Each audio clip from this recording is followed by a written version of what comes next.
Dalam episode terbaru podcast Bocor Alus Politik di kanal YouTube Tempo, dibahas manuver politik penting yang dilakukan oleh Jokowi jelang masa lengsernya. Terkait isu Fufu Fafa yang melibatkan Gibran, serta keputusan Jokowi untuk menolak PDIP bergabung dalam Koalisi Indonesia Maju, KIM, perbincangan ini memberi gambaran jelas mengenai posisi Jokowi dan tantangan politik yang ia hadapi. Kehebohan Fufu Fafa. Ancaman untuk Gibran dan keluarga Jokowi diskusi dimulai dengan pembahasan tentang kehebohan Fufu Fafa yang memicu polemik di kalangan elit politik, terutama kubu Prabowo Subianto.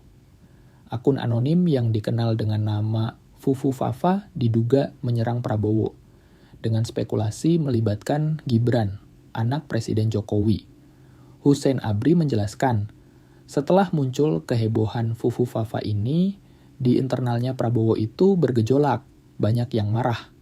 Ketegangan ini memuncak ketika sebagian anggota kubu Prabowo mulai meragukan kesetiaan Gibran, terutama karena kaitannya dengan akun tersebut.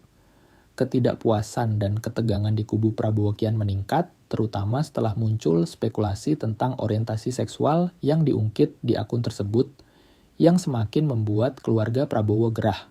PDIP dan Koalisi Indonesia Maju. Jokowi tolak PDIP masuk isu lain yang tak kalah panas adalah keputusan Jokowi untuk menolak PDIP masuk ke dalam KIM yang dipimpin oleh Prabowo Subianto.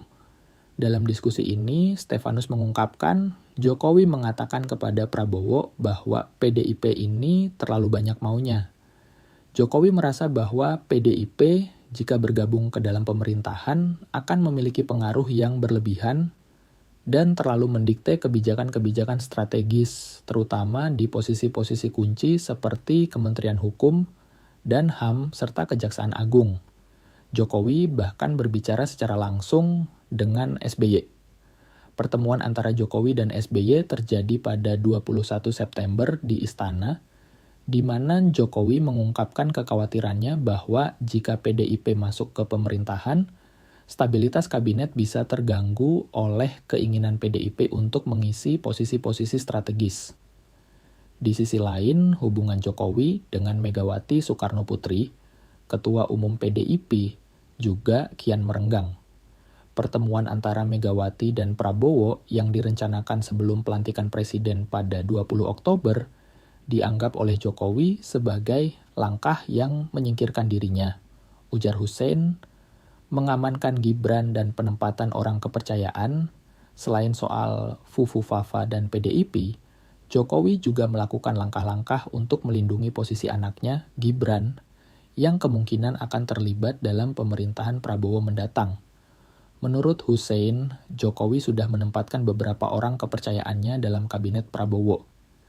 Langkah ini disebut-sebut sebagai bagian dari strategi Jokowi untuk tetap memiliki pengaruh dalam pemerintahan setelah dirinya lengser. Prabowo sendiri kabarnya tidak terlalu menyukai beberapa calon menteri yang diusulkan oleh Jokowi, termasuk Budi Aries Setiadi. Namun, penempatan tokoh-tokoh ini diharapkan menjadi cara Jokowi untuk menjaga kepentingannya, terutama yang terkait dengan Gibran. Langkah terakhir Jokowi menenangkan semua pihak di penghujung masa jabatannya manuver politik Jokowi tidak hanya terbatas pada isu Fufu Fafa atau penolakan terhadap PDIP. Salah satu langkah Jokowi yang cukup mencolok adalah upayanya untuk membersihkan nama Soeharto dari stigma KKN dalam sidang MPR. Jokowi ingin membuat semua pihak happy di akhir masa jabatannya, ujar Stefanus.